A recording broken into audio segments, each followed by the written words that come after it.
Good morning সবাইকে। সকাল সকাল ব্লগটা স্টার্ট করলাম। তো সকালবেলা উঠে কাজটা সেরে ঠাকুর দিয়ে তারপরে একটু ডাল ভাজা ভাত করে বের হয়ে গেলাম। তো যাওয়ার সময় রাস্তার মধ্যে বাজারটা দেখলাম, কি সুন্দর টাটকা মাছ উঠেছে, সবজি উঠেছে, তাই একটু ভিডিও করে নিলাম। দেখতে খুব ভাল লাগছিল বাজারটা। এটা আমাদের ওখানেরই বাজার, একদম ঘরের পাশেই আমাদের।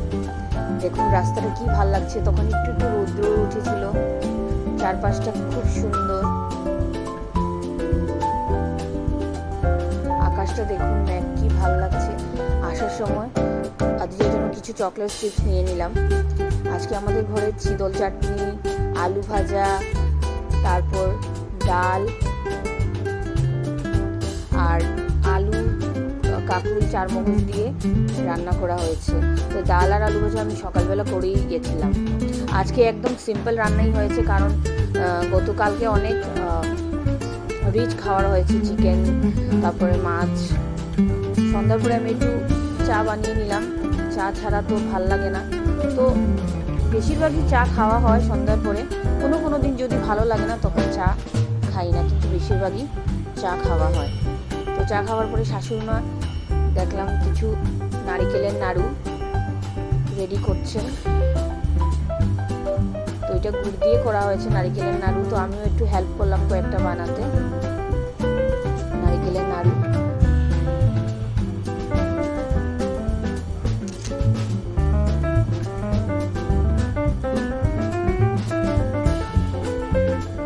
তো নারিকেলের নাড়ু বানানোর পর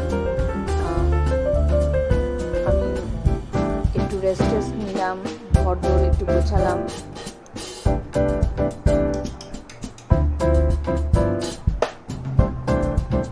রাত্রিতে সবাই সেদ্ধ ভাতটাই প্রেফার করে, তো সেদ্ধ ভাত হয়েছে। আর যেটা ঘরে ছিল মানে দুপুরবেলার একটু রয়েছে, সেটা দিয়েই সবাই খেয়ে নিয়েছে। আর আমি আমার জন্য দুটো রুটি করেছি। তো দুপুরবেলার যেটা চারমগজ বাটা দিয়ে আলু কাঁকরোলের তরকারি ছিল, সেটা দিয়েই রুটিটা খেয়ে নিয়েছি। তো আজকের ব্লগটা আমি এখানেই শেষ করছি। ভালো লাগলে please like, share and subscribe করবেন। Thank you.